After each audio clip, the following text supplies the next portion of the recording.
What's going on, everybody? Welcome to another playoff preview for the 2021-22 season, or the 2022 playoffs. For today's episode, for the first time, we have fans of opposing teams.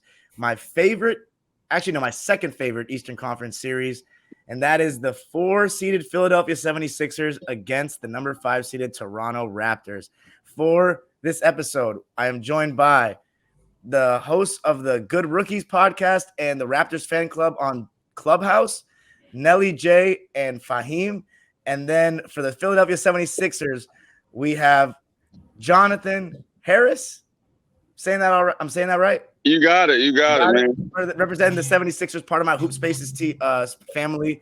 I think all of us do Hoop Spaces as far as I know. And yeah, here they are. Welcome to the show, guys. I guess I'll start with the Toronto guys. Let us know a little bit about yourselves and how you guys got into supporting the Raptors and making content for them. Oh, wow. So I would say, what up? This is Nelly J. We are Raptors diehard fans from 95. Before I was a Raptor fan, I would say I was a Chicago Bulls, Michael Jordan addict. Love that man. But when we got our team, I had a little, tug of war, right? Love me some Jordan, but supported the Raptors. And I think for him and I, our friendship started off, we used to work together at a call center and we talked ball, we talked college ball, we talked every sport at work. And then years later, I meet up with Fahim, just like randomly met up with him in Jurassic Park.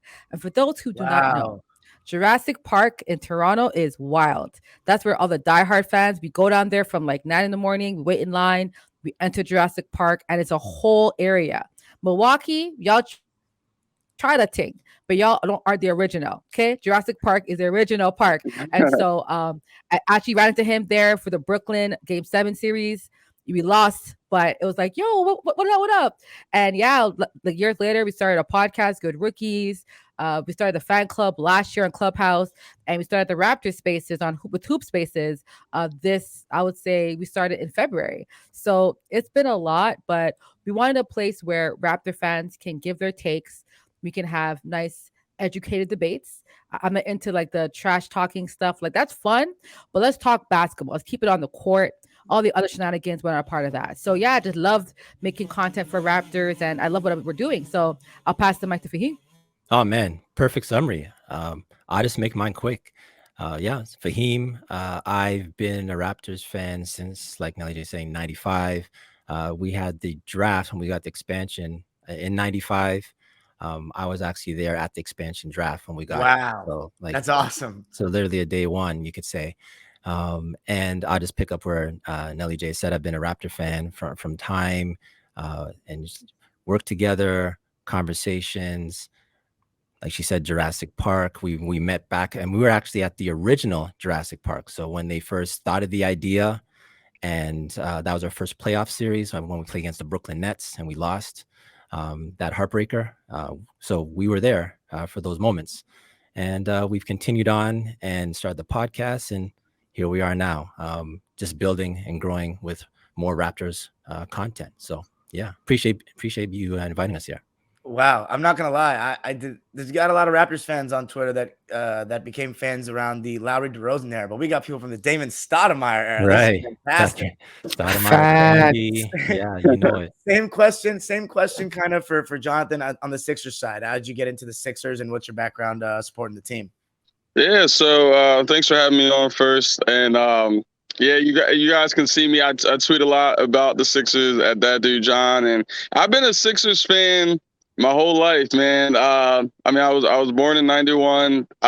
My dad's side's from Philly, so I kind of had no choice but to be a Philly fan for all the teams, and they're obsessed. So, I would say growing up, I mostly watched Allen Iverson. I watched every game because of him. He was just such a fun player, and the team was centered around him. We had some pieces back in the day, like the Mutombos, the Eric Snows, the Aaron McKee, guys like that. But Allen Iverson was the guy, so it was always fun watching him, and he had the city lit, man. So I grew up watching him. Now, I don't know if you guys know, I do host a podcast with my boy called Sundays for Basketball. We don't specifically cover just the Sixers. He's actually a Lakers fan, unfortunately for him. But but we we cover just around the NBA. Obviously, you guys might have seen me like in the hoop spaces here and there, just popping in. I don't have my own show on there yet. Chris has been talking to me about that, so hopefully soon. But yeah, so I'm here as a diehard, ready to talk about the Sixers. I'm just excited. Where'd you grow up?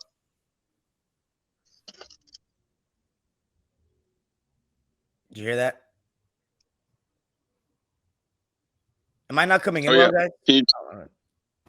Nope, I can hear you. Okay. Yeah, I can hear you. Okay, my bad. I was gonna say, where did you grow up? I didn't know. I should specify since multiple of you, John. Yeah, John. Where did you grow up? Oh, okay, yeah. I grew up actually in South Jersey, about 20 minutes out of Philadelphia. Okay. That's not far at all. Yeah, my dad's side, they actually live in Philly, so I did spend my summers there. I went to summer camp from like 8 up to like age 13, and then I just kind of spent my summers there. Even from there, growing up, I guess like in Philly in the summers, but most of my time was spent in South Jersey. So let's get right into before we talk about the matchup, I want to talk about how the seasons have gone for your guys' respective teams. But I also want to say, being the basketball historian that I am, this Philadelphia-Toronto matchup has some history. Going back to 2001 with Vince Carter and Allen Iverson, the Sixers came out victorious in Game 7 on that one. And then revenge was had 18 years later in the most dramatic of fashion with Kawhi Leonard's famous 3-4 bounces off the rim, which ended up leading to the title for Toronto. So part 3, I cannot wait. Let's start with Toronto. Let's start with Toronto first. It's been an interesting bounce back season. I think most people had you guys hovering around the play-in spots. I know even ESPN put you guys even out of the play-in spots. From what I remember.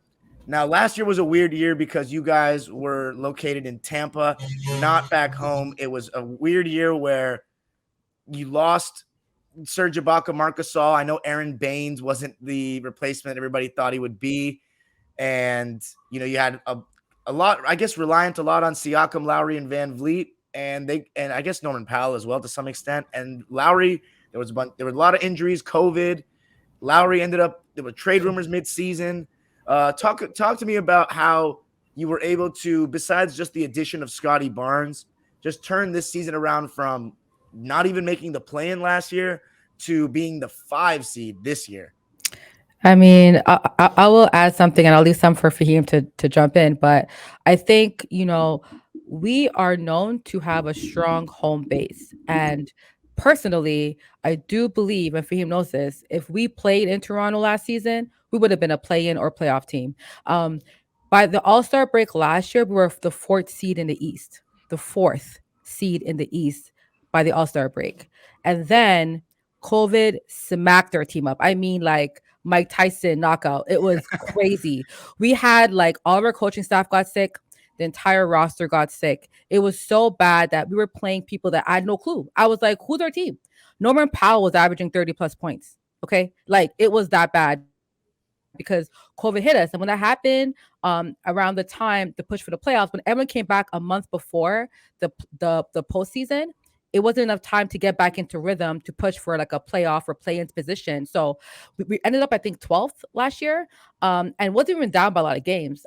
I just think that the 2 months of COVID hitting our team, and last year COVID wasn't like, now it's like a 2-week off. Last year COVID was a whole month off. If you got COVID, you're gone for a whole month, right? So I do think that was a challenge. Kyle Lowry was injured. We weren't playing at home. A lot of barriers happened. So most Raptor fans last season, to us, wasn't a failure. It was, it wasn't a good season. It wasn't a good one for personnel and for health, right? And everyone goes through those kind of injury seasons, right? We've all seen championship teams, have 1 year of injuries. And it's a part of, of playing basketball. Your body gets tired. You know what I'm saying? Mileage runs out. And so Warriors went through this year. Raptors had that year. but we've only missed 1 year off the playoff. Now we're back, and I think for Raptor fans, we actually had a preseason room on Clubhouse, and we asked everybody, "What do you expect?" And everyone pretty much had us in the playoff position. I'll say majority said top 6. Some said 6 to 7 or 6 to 8. But no Raptor fan is surprised because we understand this squad. I do think adding Precious and adding Scotty Barnes and adding Gary Trent, those 3 key pieces are 3 guys that have been key to our success. So I'll pass the mic to Fahim to talk about more of those guys. It's funny. You passed me the mic and left me nothing left to eat. I did. No, Fahim. Fahim. He asked about last season. I covered it. This season, the turnaround. I'll ask him a what's it called question. Like, okay. Segue question, I guess. So let's talk about now how you guys started out this season kind of slowly. Siakam came back from the injury, right? And all of a sudden in December, you guys had this crazy turnaround led by Pascal. I know Van Vliet was your all-star representative, but it seems as though consensus, at least on Twitter, but my personal opinion, I think Siakam is the best player on this team. When you look at, you can tell me how you feel about that. I mean, when you look at, he leads your team in scoring with 22.5 points a game, and also his defense, or 23 points a game, and his defense, and obviously being the second best player on that 2019 team. How has he turned it around? And talk about the second half of the season Raptors that we're going to see now. All right, so I would say definitely since the All-Star break, one of the big keys is, like you mentioned, Siakam coming into his own. For the first half, as we know, he missed the first maybe 20 games. He missed a good chunk of the start of the season and didn't get a really chance to get his rhythm. All-Star break, got his rhythm. And the Siakam we're getting now is the Siakam that we were getting pre-bubble. So before COVID, he was really having a great run. He's getting back into that form. So that's one key to what's happening. Next is Precious Achiuwa. And I take every opportunity I get to apologize to him because I was not one of the people who early out was very high on Precious. I had kind of very low expectations from him. We got him, and I just saw him more as just someone who's going to block some shots. Because remember when the World Championships, when he blocked Kevin Durant, and that was what that kind of put him on the map for a lot of people, especially me. So just the fact that he was somebody who's a front court player who I've seen as blocking shots. When I see him shooting mid ranges and 3-point shots, I thought that was out of his game. After the All-Star break, he completely turned into a completely different person. Now behind the 3-point arc, I'm not sure the numbers, but he's shooting at an extremely high clip. That's actually very key to what's happening since the All-Star break also. And I'd say those are 2 major factors. Scotty Barnes has been consistent all year. Now, if we're going to speak kind of about the things that we must be worried or kind of cautious about or talk about is the backcourt. Fred VanVleet, not quite the all-star Fred VanVleet since the All-Star break. Gary Trent, not quite the Gary Trent from before. Like their shooting numbers have really dropped since the All-Star break. But being on the optimistic end, as we're saying, this Raptor team, top to bottom, is deep and has a good run for the playoffs. So I'll just land there with that. And to add something that I want to talk about, because you did mention what changed from December. I think what really changed when everyone got back, we've only had our starting 5 play, I think, 23 games together this entire season. So right. Like we're a 5th seed team, but had a lot of injuries. Like we were plagued with injuries like a lot of other teams in, like, the Denver Nuggets and so forth. Like we missed OG for like 2-3 months. So I think we only had our starting 5 play together 23 games. And the fact that we only had that and still became a 5th seed, I think that's thanks to people like Siakam stepping up, Scotty Barnes stepping up. And I think when Gary Trent has had moments of great basketball, scored 38, almost 41 game. Like, so to me, I think when we had everyone back in January, we had an amazing run. We beat Milwaukee twice. We beat Miami twice. We beat a lot of the top teams right now in the NBA. And when everyone's healthy, the team is great. But we all know every team has injuries, right? At this point in the game, every team, everyone's hurt, right? So no excuses. It's just next man up. And I think because of Precious stepping up and Boucher stepping up, I think they've added to our success in the last month of this season. So I'm ending right there. As well. And I just want to punch in with this really quickly. As you mentioned with our bench, Boucher stepping up, like you said, Precious stepping up, and also adding Thad Young as a veteran off the bench to kind of groom our younger guys like Scotty Barnes. It's going to be his first playoffs. It's clear that before Thad Young got there, we didn't really have a bona fide veteran. And it's good to have him. As much he's not going to have those big minutes, he's going to have that big influence, we feel, going forward. My bad. No, you're good. Fred VanVleet missed 17 games, Siakam 14, OG Anunoby 34. Yeah. So that's to allude to the injuries that you talked about. Scotty Barnes, though, has been one of my favorite rookies. Probably I'm a little biased to Evan Mobley because he went to USC, but Scotty Barnes, I've seen him play live twice this year, once in Boston, one in LA. Dude is really strong and obviously one of the favorites for rookie of the year. I was going to ask a Siakam question, but I want to go to John first. So let's talk about the Sixers. James Harden came over in the trade. I mean, a lot made out of that. The Ben Simmons fiasco. Give me the way the season has gone from your perspective and how Harden has done since he's arrived in Philly. Yeah, so I would say overall this season to me it's been like up and down for me because early on, I guess I just didn't really know what to expect with the whole Ben Simmons situation. It was a lot of the front half of the season was just us speculating on what's going to happen with Ben. Where are we actually going to be able to trade him? Is this going to drag on? Because, Daryl Morey was just like on the radio a couple times in Philly. He's like, well, I'll make this go on for 4 years if I have to. He was just kind of being stubborn about it. And for me, there was like so many people that I was just like, so many pieces. I was like, we can just go get, whether there was rumors about DeJounte Murray, there was the Shai Gilgeous, rumors. I was like, let's just get pieces at this point. We have a solid team. Let's just get Ben out of here. He's not going to play for us again. So that was, I guess, like my first half of the season. I was just going through that. Embiid, he had COVID earlier in the season, and we started dropping in the standings because we were pretty high up early. And then I would say when Embiid got COVID, we started dropping down, and I was like, are we going to be able to sustain ourselves to be able to be in a playing spot at this point? Because it was looking bad. It was one point where we went like 1-8 without him. So it was pretty bad. But obviously he came back, we turned it around. I would say since we got Harden, there's so much drama around this on Twitter because to me, listen, and I say this all the time on Twitter, so this is nothing new. When people hear this, it is what it is. I think Philly fans are fickle, very fickle. I do think they turn on players, and it makes me upset because I'm like, guys, we were so excited when James Harden arrived. He was getting his triple doubles. We went like 4-0. He was playing amazing. He was dropping 30, 10, and 12. It was like, oh wow, James Harden's a perfect fit for Embiid. And then he starts shooting bad. He starts shooting threes. He goes like 2 for 12 from 3 here and there. His shooting numbers drop.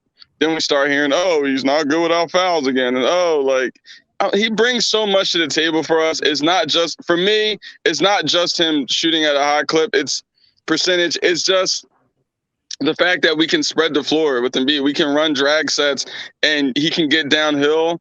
And it's a threat to the defense to choose. Am I going to go after Harden? Am I going to go after Embiid? So for me, what he brings to the team is very valuable. Very, very valuable. Even if he's not shooting well, I still like having him on the team because we saw so many years of Ben kind of clogging the floor, like sitting back, how they used to do against Giannis, how they used to just drop back. And Ben refuses to shoot. At least Giannis will take a shot. Ben, for me, he wouldn't shoot. And I think that did hurt us, especially him not being able to shoot free throws well. My only gripe with Ben, because I was actually a Ben Simmons fan. I liked Ben a lot. But my only gripe with him was to say he didn't improve his free throws, which I think I didn't need him to shoot threes. It's whatever. I'm not a big fan of everyone shooting threes anyway. I don't think everyone should be shooting threes. But I did want him to shoot his free throws better, which he never really got better at that. So anyway, this season, James Harden, I feel like, listen, there's a big battle in the Nets versus Sixers Twitter on who won the trade. I honestly don't care who won the trade. I know that with the team that we had last year, it wasn't good enough to win. And I think before we got Harden, our team wasn't good enough to win. Now we at least have a chance. I'm not saying we are going to win the NBA championship, but at least I can go into the playoffs saying, I have some hope that if Harden is James Harden, we can make a run. So I'm excited to have him on the team. I think, going into these playoffs is going to be a little bit. I guess we'll get into the first round, so I won't go too deep into that. But yeah, I'm excited where we are. Being the 4th seed, being able to sustain half the season without one of our all-stars, and keeping it rolling with Harden. So I'm excited. No, that's good. That's good stuff. That brings us to the matchup itself. And so we've seen some emergence from Tyrese Maxey this year for the Philadelphia 76ers. He's been a real bright spot.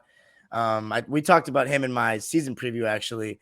But I think a lot of people this is a really interesting series because you got the Raptors, the whole length, about 4'6'9" guys, or Scotty Barnes, OG, Siakam, and how that could be disruptive to Embiid. But I think it's fair to say Embiid is the best player in this series and needs to perform that way for the Sixers to win. I think the biggest question mark, as Jonathan said, was James Harden. I'd say the Sixers are definitely the favorite just from everyone else. Being that a lot of people might say that they may have the 2 best players in this series, which brings us to who's going to be better between Siakam and Harden. Now, they both kind of have these playoff demons to exercise in ways. I don't want to say the same about Siakam because he did win a championship, but he got a really bad rep after the bubble. That I heard that was terrible. That was terrible for him mentally. I know that the COVID rules in Toronto were really strict and he didn't even get a chance to work out. And that was a whole thing. And then obviously Harden with all his postseason failures in the past, but now finding himself in a role where he is the 2nd best player on the team for the first time since he was in Oklahoma City. So that brings a different level of pressure that's going to be off of him. That being said, he still has so much pressure to perform as that second option to support Embiid. I guess I'll go to the Toronto crew first. I want to know, was it this year that Siakam had the whole blow up with Nick Nurse? When was that? Because I'm getting kind of so there was issues with them. I think that wasn't that last season? So it stemmed from the bubble playoff because Nick Nurse did bench him, right? So this is the funny thing about the Lakers, right? I have to address this. Laker fans, y'all want Nick Nurse. He will bench your start. He will bench your star. Nick Nurse doesn't care. If you're not playing defense, he will bench you. He'll bench LeBron. He'll bench 80. He'll bench anybody if he thinks they ain't playing right. So Nick Nurse is kind of coach. He doesn't care. And I think when he benched Siakam in the bubble, he was having hardship. They had a dispute there, and that kind of lingered on in Tampa Bay as well. So, but Masai squashed it. Masai spoke with them, and actually now they're really close. If you saw the last media day they had yesterday, Siakam was laughing at Nick Nurse. They're family again. And sometimes family fight, family mess up, but when the leader of the family is Masai Ujiri, y'all, any drama that occurs, he will deal with it. He will manage it. And I think as Raptor fans, knowing that Masai handled it and he said, nope, they're good now. Once Masai said that they're good, I knew that they're fine. So that's my thoughts on it. But when it comes to Pascal and this series, I do think that if you look at how Pascal plays against Philadelphia, they have no one to guard him. He goes free reign. It's a free for all for Siakam. He is I think Siakam will be the 2nd best player in this series only because Philly doesn't have anyone to manage him. And I remember when we had the watch party with Philly fans, they were all like, "Oh my gosh, Siakam, no one could stop him," and it's true. But Matisse Thybulle was focusing on Gary Trent and Freddie. He can't also focus on Siakam. He can't do it all, right? And we have so much threats. That's why I think the Raptors, we have so many threats. It's who does Philly focus on, right? And not having Matisse for 3 games, I do expect Siakam to be the 2nd best player on this in the series after Embiid, of course. But I do think this series for Philly is heavily weighed on Harden's performance. I really think he's going to be a key factor. Even if he can't shoot, he has to contribute offensively with assists, helping guys get to the spreading the floor, making at least some shots, and not turning over the ball. I think Harden's performing, even though he's not the best player, I still think, Jonathan, he still is important to your success in this postseason for me. So I guess I'll go to Fahim for the so Siakam's timeline. Like, how was he last season? Because I didn't get to watch. I know his stats. His rebounds are up this season. His efficiency's up. His assists averaging a career high over 5 assists, points 1 up. But it seems like I've heard a lot more about him this season. Is that just because you guys are winning? Like, how much better has he gone from last season? And how good was he last season before the COVID hit? Because I remember there was a brief period after the bubble where people were making fun of him for like only having one move with the spin move. Like, do you guys remember that era on Twitter? I feel like right after the bubble. Right. Yeah. So can you just clarify when did he turn a corner or like, you know? So I think with Siakam, it's more not so much maybe turning a corner, but I think it's more of an opportunity. Keep in mind, last year it was not Siakam's team. Last year we still had Kyle Lowry, and as long as Kyle Lowry was a Raptor. He's a very polarizing, and I mean that in a good way, but he demands, as the greatest Raptor ever, he demands a lot of respect. And Siakam played well last year. The numbers would back that. But we weren't looking, or no one was looking at Siakam as that guy. We didn't really have somebody. We were a team last year, I wouldn't say with no identity, but we were a team that we didn't have a number one option, This year is completely different because once we had started the year without Kyle Lowry, that gave Fred VanVleet a chance to blossom, because Fred VanVleet, as long as he's playing with Kyle Lowry, is always going to be his understudy. So Lowry left, VanVleet comes in, he has his opportunity. Now Siakam comes in and he has an opportunity because he doesn't have to. Now he's really just competing with Fred VanVleet for who's the next. So I think that's the biggest thing. I think it's just the only difference between Siakam this year and last year is mainly based around opportunity. Okay, perfect. I mean, he's been awesome this year. I guess we're going to go to Jonathan. What are the keys for you guys to win this series? And follow-up is Matisse Thybulle. Nelly J alluded to it, but not vaccinated, will not be playing in Toronto. I mean, I don't know who's going to be guarding Siakam primarily, but what are your thoughts on all this and what's needed for Philly to come out with this? Yeah, there's some key factors here, man. So I think the one thing that surprisingly a lot of people don't talk about with the Sixers is their bench. I absolutely hate our bench. I think our bench, we have no depth and we're very inconsistent from the bench. I would like to see my guy, who is the X factor for me for this team, and I've been saying this since the beginning of the season, and a lot of Sixers fans are looking at me like I'm crazy because he's not a big name and nobody really cares about him. But George Niang. I was going to say that too. I have the same sentiment. Thank you, Nelly. Like George Niang has been my guy because what George does, he brings energy, and obviously he's not afraid to shoot. He's not afraid to take the big shot, and he has made big shots for us even throughout the season. I remember his signature game for me was the game right before the All-Star break against Milwaukee. He hit a big three to bring us back in that game. We actually came back and won at the end, and his three brought us down to 1 point. But I just think that our bench, number one for me, I got to see what our rotation is going to look like. At this point, everyone's like politicking for Paul Reed to get some more minutes. A lot of people are up and down on DeAndre Jordan. Oh, God. But I just need him to rebound. I just need him to rebound. That's it. I'm like, I don't need too much from you. I need Embiid to play a lot of minutes regardless. So if DeAndre can get 10, 12 minutes and he can rebound, I'm fine with that. But I think, going into this series against Toronto, it's a very sketchy matchup for us. I'm not going to lie. We're going to have to play some really good perimeter defense against them, in my opinion, because they got some shooters. I know Fred is going to be jacking them up. I know Gary Trent. For me, I might get attacked from you guys for this, but Gary Trent is like, he's like up and down for me. So he's for us too. Like, don't get it twisted. We know Gary Trent, he's very up and down. He's very inconsistent. So that's why we don't know what to expect from him, to be honest. Right. He shoots a lot of threes. I feel like, great. A lot of guys that shoot a lot of threes. Sometimes you have those nights where you make everything, and you have those nights where you're cold. Exactly. And that guy for us is Tobias Harris. So another guy I know a lot about. Tobias Harris for me, I think he's a decent player. I just need some type of consistency for me. What I need Tobias to do is just attack a little bit more. I think he's just fallen in love with catch and shoot with Harden now, which he's been pretty decent with it, but I need him to attack and go off the dribble a little bit more, because outside of, we have Harden, who's looking to facilitate a lot right now, in my opinion.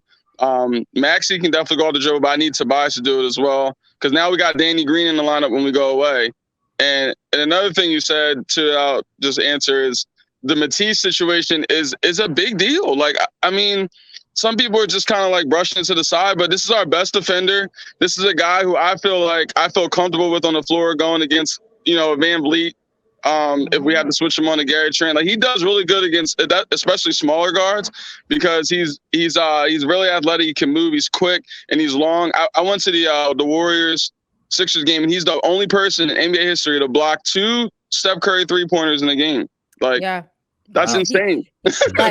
Like Jonathan, his perimeter D is so elite, and that's why, like, and no offense to you, but when Philly fans tell me, "Oh, they're gonna sweep the Raptors and beat them 5-1," I'm like, it's like I can tell when people haven't watched any Raptor games, because if you've watched how this team plays, our play style is actually is not good for Philly. Like, the way Philly put to how we play, it kind of clashes, because we, like you said, we crash the boards. Like, we are probably top 2 or 3 offensive rebounds, right? So when our guy misses a shot, we have Boucher, Precious, someone, Thaddeus cleaning up the buckets, and we're really good at doing those things, whereas Philly struggles on the rebounding end, right? However, Philly has some shooters. Maxey can go off, Harden can go off. So when y'all are shooting really well, that hampers on us, because then we got to shoot and try to catch up. So I think this is going to be a very hot fought series. I don't think it'll be done in 5. It'll be a 6 and 7. And I think if you think it will be a short series, like, you're mistaken, because I think both of these teams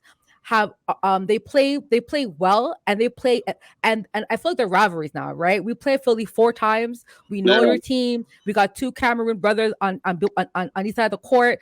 There's so much happening in a series. You can't expect this to be a short 4 and done. It's going to be a hard fought, and that's why I think even if Philly was to win, let's say that if they were to win after they play the Raptors, how tired will Embiid be? How tired will Harden be?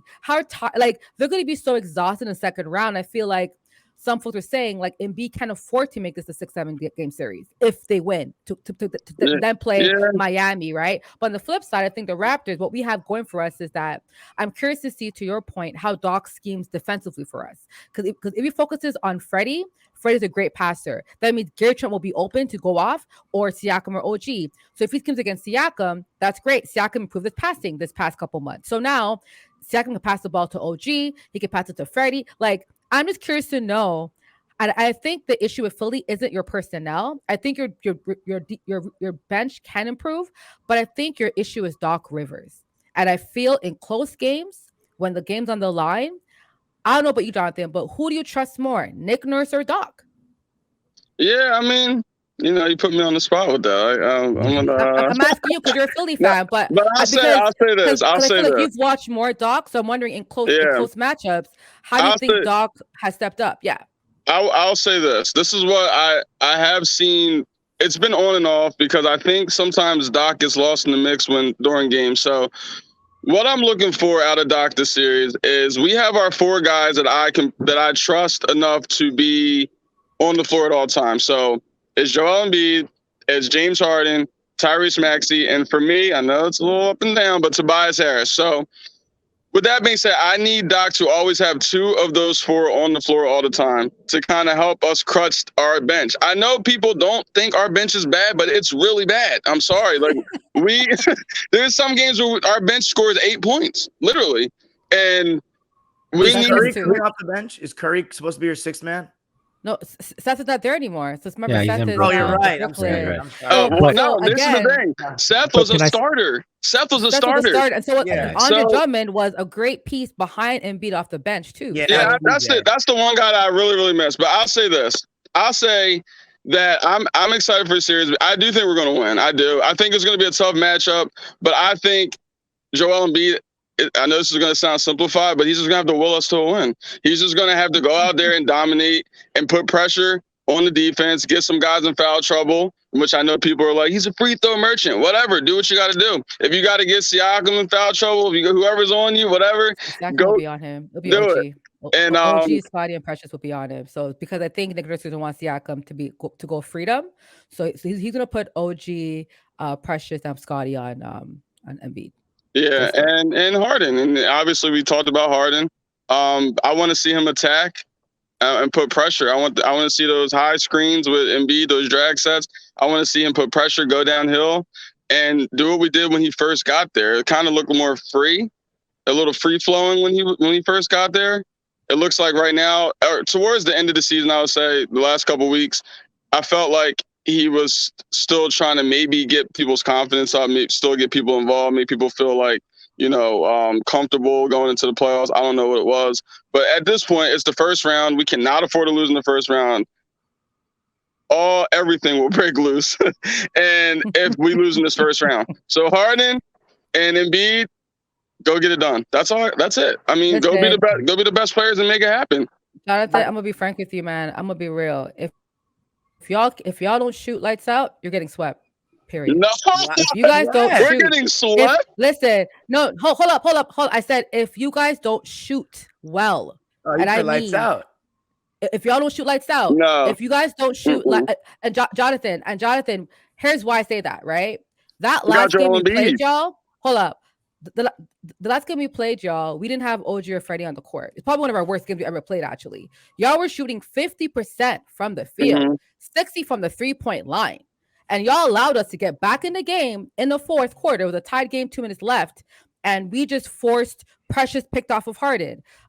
Scotty picked off of, what's the next you guys have? Yeah, like we were stealing the ball. We were picking off, we were turning over balls. Like, defensively, I think the Raptors are a better defensive team than you guys. That's why I'm saying is that in Toronto, I can see you guys beating us without Matisse Thybulle, right? So that's 3 games in Toronto. So what I'm saying is that those first 2 games, what I'm looking for, if Harden and Maxey are not shooting, because I think Embiid will have a great series. We all think Embiid will go off, right? He'll be great. But if Maxey and Harden do not have good shooting nights, how do you expect to beat the Raptors without one of those guys shooting well?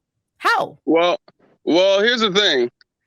Maxey, to me, he shoots, but I don't really view him as a shooter. I view him as a guy who can go off the dribble, create his own shot. He likes to get floaters. He likes to get in the paint. So he also can assist when you need him to. No, he's not. But he's a creator. He's another creator. He's a scorer. He's a scorer. Yeah, it's fine. I see like a Danny Green or a George Niang as a shooter.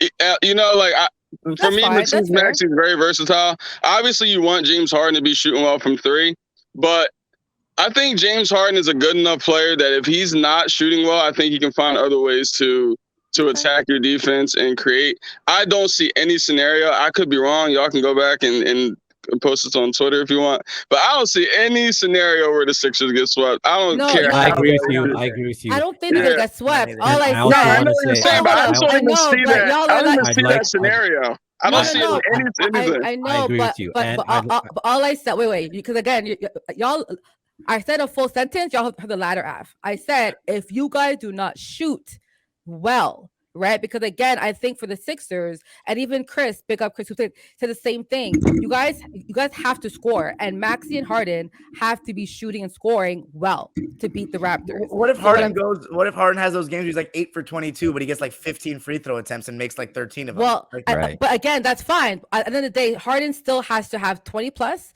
and so does Maxey. Right. But what I'm saying is that if they played the way I saw them playing the last 2 weeks of before the postseason, before the break, that to me is concerning because I just felt the bench wasn't stepping up at that time. So if they're off, your bench can't pick up the pieces for them. That's why I'm saying it's heavily relied on Maxey and Harden. Now, I actually predicted Raptors in 6. I don't think it will sweep at all myself. I picked Raptors in 6, but my issue with Philly is that like offensively, y'all were looking kind of like when Embiid was out, I felt the team didn't look as good. So that's why I'm saying Maxey has to do his thing, so does Harden, but I still pick Raptors in 6. I don't think it'll be a sweep. I don't think there'll be any sweeps, to be honest, this postseason, but I think a sweep can happen if teams don't perform. Sorry. Dam, I'll let you hop in for a second. I just want to say this. I don't think Maxey is in question at all. We've talked about a lot of Philadelphia players. For some reason, I know he's a second-year player, but he seems like he's the most outside of obviously Embiid. Don't see Embiid not showing up, but Maxey, for a second-year player, he's put himself in a very reliable situation. So I understand what you're saying. If Maxey and Harden were to be off, it could be curtains. I get it, but I can't see a situation where we're having Maxey struggling for a series. He's just too good right now, I think. I guess I'll ask this to Jonathan, man. Yeah. Looking at it, the people that she said are going to guard Embiid as the primary defender: Scotty Barnes, OG, Precious Achua. If I'm not mistaken, I don't think any of these guys are 7 feet tall. They're strong and they're good. You have good length, but let's be real, man. As from a Sixers perspective, what do we expect from Embiid here? Because this is the year. I want all the propaganda here. This has been one of the best seasons from the center I've seen in my life. He's led the league in scoring. He should be demanding double. If they're going man to man, he should be demanding double teams every single possession, if not scoring on these guys and getting them in foul trouble. I think we're going to see some kind of blatant zones of sorts from the Raptors, I think, at times. I don't know if Nick Nurse, I remember he deployed some stuff like that. Yeah, we played zone with Embiid. Yeah. So with Philly, we played zone and box one on Harden. That's on Harden. Okay, because I think you guys have really good wings for Harden. I think that you guys are going to limit him pretty well.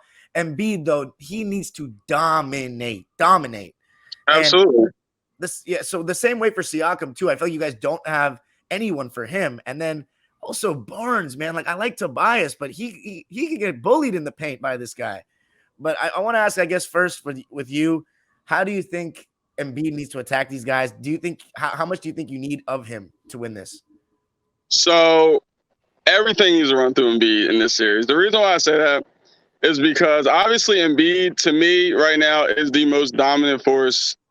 And now from mid post down, and the Raptors, I honestly don't have anybody for Embiid. Just like how we don't have anyone for Siakam, but I just think Embiid is just the most dominant force. He's big. He's going to get you in foul trouble. They don't really have anyone, in my opinion, who can even rebound for him. And he's a very underrated offensive rebounder, Embiid.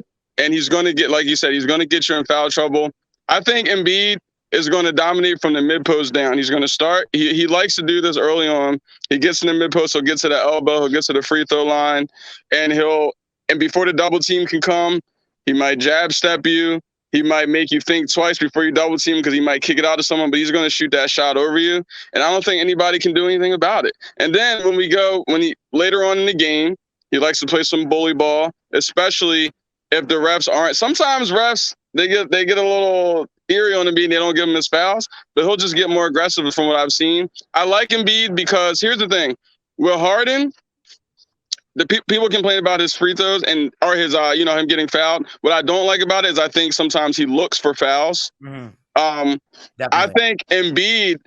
For me, Embiid doesn't look for fouls. I think he just gets fouled. And people don't like it, but it's just that you can't do anything about it. But Harden annoys me because he does look for fouls. And I'm like, you can just score, and if you get fouled, you get fouled, man. Like, you're good enough to just go get a bucket without looking for a foul. You know? You don't have to do the whole Chris Paul thing or the swing through and all that. Just go get a foul, bro. Just go score, and then we'll see what happens from there. But I think Embiid dominates. I honestly just think, listen, I respect the Raptors.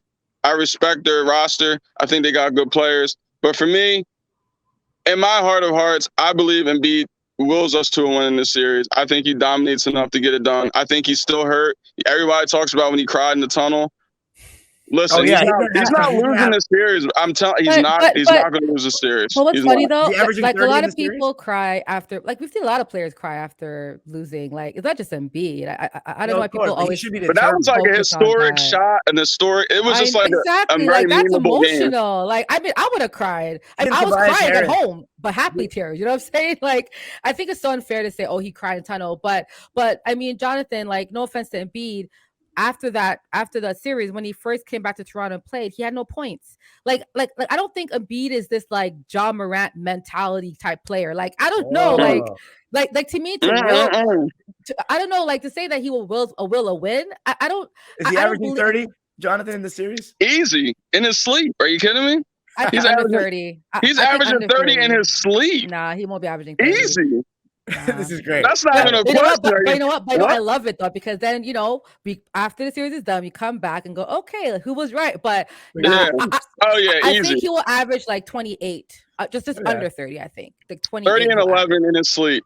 I had a 30 question. 11 in sleep. I had a question for Jonathan too before we get the picks in as we close. But both Embiid and Harden have had history with conditioning at the end of playoff games. How have the conditioning Let's looked talk this about season? it. Embiid obviously had the injury last year, but he was kind of forced it. You see, he couldn't really fight for deep post position in fourth quarters and would take very hard 18-footers, and they stopped falling in those fourth quarters against the Hawks. And then Harden, year after year, with his over dribbling and his foul baiting tactics. And Draymond Green has literally called it out when he features on Inside the NBA, how they know James is going to get tired. Now James he's not in as good a shape, but he doesn't have to carry the same weight he did in Houston. Embiid is playing the best basketball of his life. Has their conditioning looked good? Do you have any concerns about that? Will they be able to deliver in close games? Not for Embiid. Embiid's been playing a lot of minutes. He made it through the season. A lot of people said early on, well, he has his injury history. Is he going to be able to make it? He made it through the season. He's looked good. For me, the only thing, I don't know, I'm not going to say per se James Harden's conditioning. I'm more worried about his explosiveness. He looks a little heavier right now, a little bit on the heavier side. He doesn't look like he's just blowing by people, which makes me nervous because of the Raptors' length. But I wouldn't say necessarily his conditioning. He's played minutes too, but I think Embiid, I'm not worried about at all. Harden, I want to see how he looks explosive wise. Like, is he going to be able to get by people? Is he going to be able to put pressure on them in the paint? That's more so what I'm worried about, I guess, if that makes sense. Yeah, no, for sure. What about so for you guys? How do you think? Do they have anything to stop Siakam and Scotty Barnes? How many points do you think you're getting out of Siakam in this series from the Raptors side? 30, averaging 30 points this series. Whoa, really?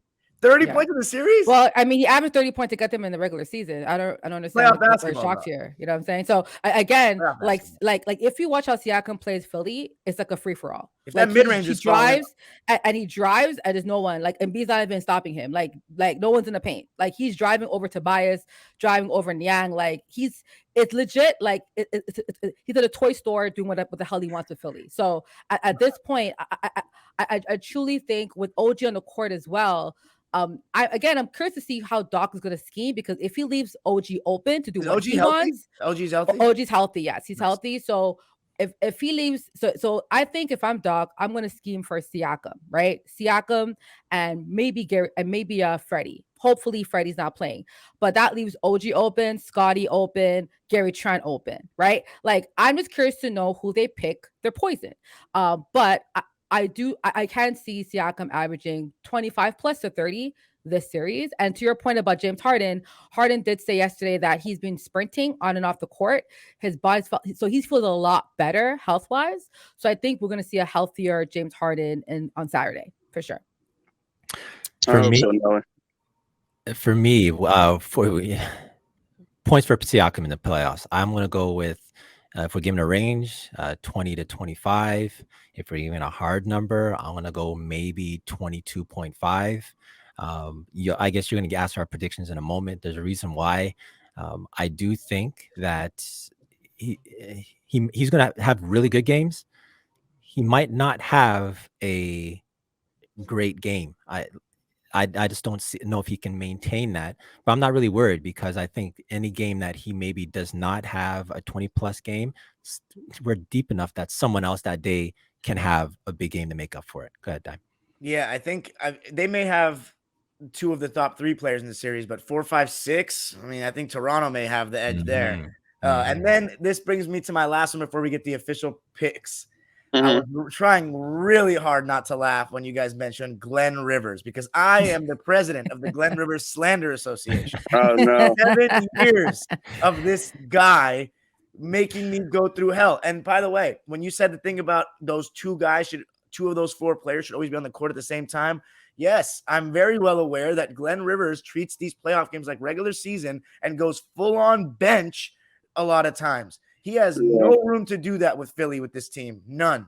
He might do it though, guys. He might do it. And then another thing though, I want to see how Nurse, as we're talking about with schemes, zones, how will Glenn adjust to what's thrown at him? That's going to be really important to me. You might just need Harden and Embiid to just be the coaches on the floor and be like, you know what? We just got to be smart enough to figure it out ourselves. Because the best players, despite the coaches, they'll still figure it out. And Harden and Embiid are pretty smart players, but definitely got to give the coaching edge to Toronto. Yeah, for sure. Yeah. But we'll see how Glenn does. It's going to be tough. I think all the pressure's on the Sixers to me. The Raptors are kind of playing with house money, in my opinion.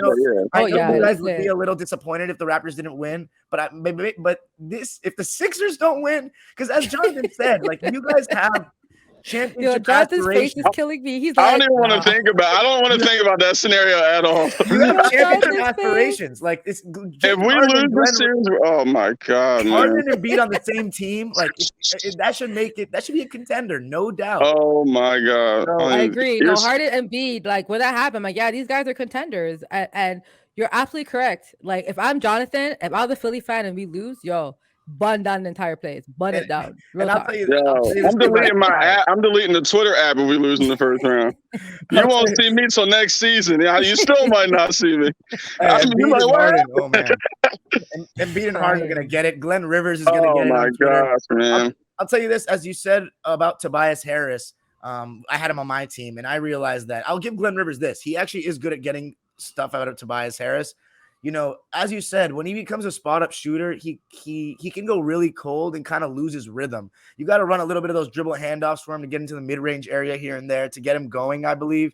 And I think that's a little bit on Glenn, but it's also on Harden as the floor general. Like, you know what I'm saying? To realize, look, I got to be off ball sometimes. Let's get Tobias going, because if you can get Tobias averaging 18, 20 points in the series, you guys will be fine. I can promise that. I'm not even expecting that, but if that happens, oh Lord, yeah, we'll be good. I saw him score 20 points for my team like it was nothing, and then we were winning and efficiently. My issue with him is he doesn't act like he can get buckets. Do you know what I mean? Like he plays timid. Yeah. But anyway, mental game is not there, man. Everything. So let me ask you guys to end it off. Predictions on the series. I'm going to start with Nelly J. Ooh, again, I think it's going to be a very hard-fought series, man. It's going to be chess, a lot of chess pieces, because I think Nick Nurse will be making adjustments at every halftime, and I'm curious to see how does Doc come back from those chess pieces. Glenn. Sorry, Glenn. Glenn disrespect. So, there's only one Doc in Philly, my friend. But I do think that I think Philly will have better first halves than us, because we struggle in the first quarter for some reason. I don't know why. We have a very slow start in the first quarter. So if Philly's up at the half, I'm not going to be surprised for most games, because I think that's going to happen with Embiid's dominance and how he plays. But I do think closing out, when we make adjustments mid game, mid series, I think we're going to edge out more wins than Philly. So I do have us winning 6 games in 6. And I think Matisse not playing is going to be a big problem, because I think in playoff basketball, teams adjust and teams get into rhythm.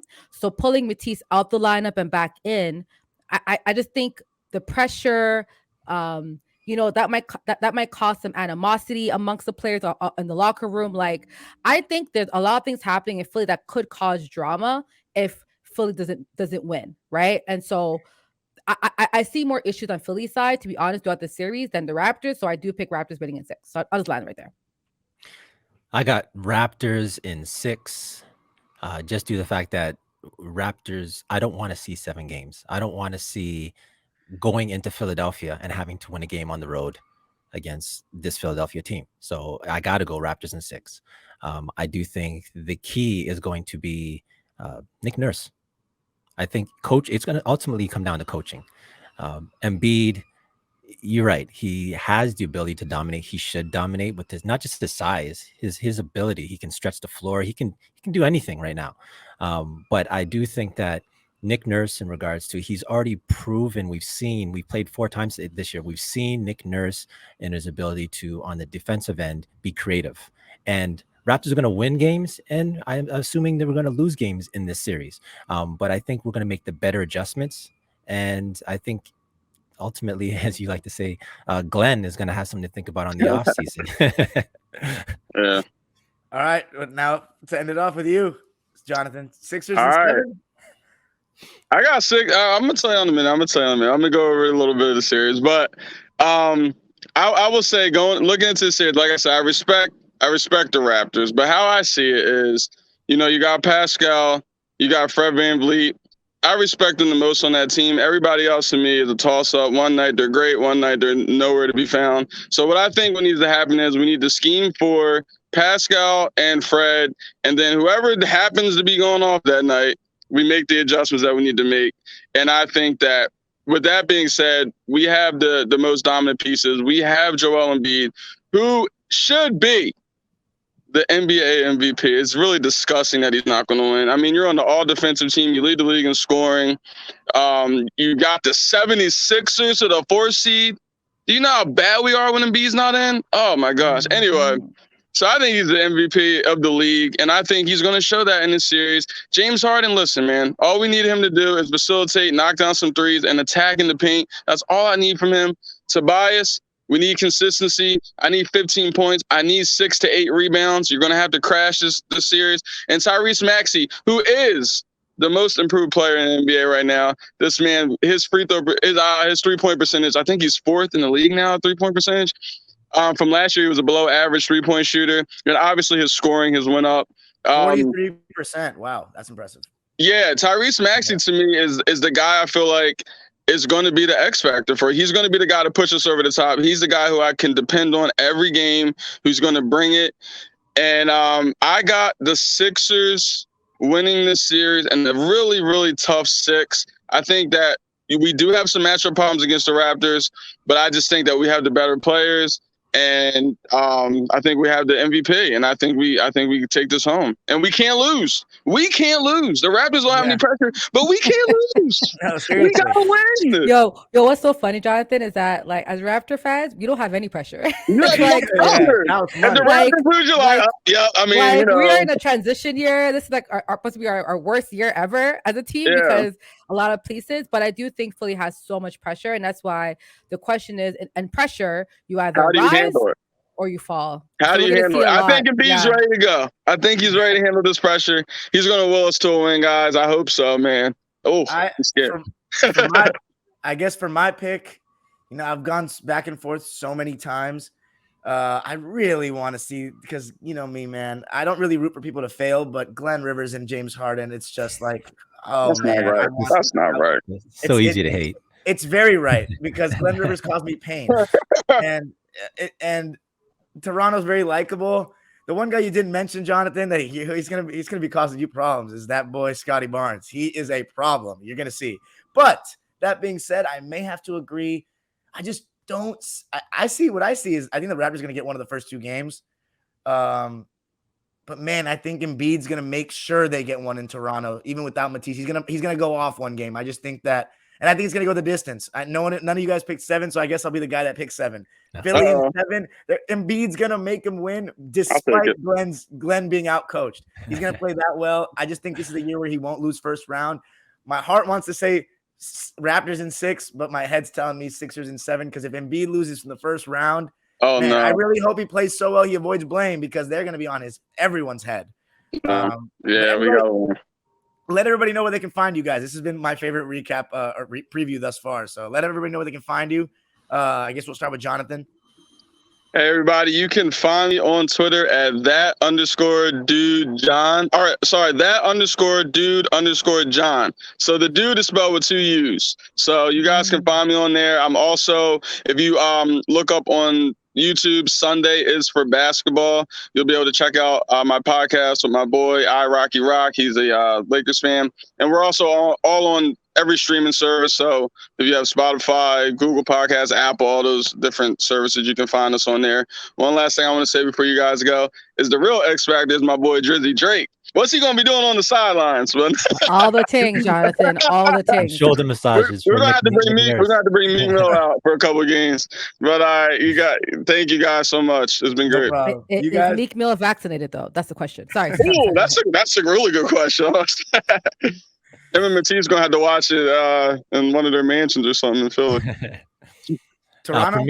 For me, yeah, you can check me out at Fahim for the win. That's FAHEEM, the number 4, and then THEWIN. Fahim for the win on Twitter, and also at Good Rookies on all platforms, along with Nelly J. Go ahead, Nelly J. Yeah, so first I'm gonna go with our shows. So we got the Raptor Spaces. So follow at Raptor Spaces. We do post game shows. So Jonathan, hopefully you come on Saturday, win or Oh lose. yeah, Yeah, because we host spaces, win or lose. Like we don't from the smoke. So definitely come through Saturday night at Sweet. Raptor Spaces. We also have live parties and we watch the games with Philly fans too on Clubhouse. So Toronto Raptors fan club on Clubhouse. And of course, Good Rookies at Good Rookies. That's on Twitter. That's on Facebook. That's on Instagram. We everywhere. And YouTube, Spotify, wherever. For me, you can find me Nelly_J on Twitter, Nelly_Licious on Instagram.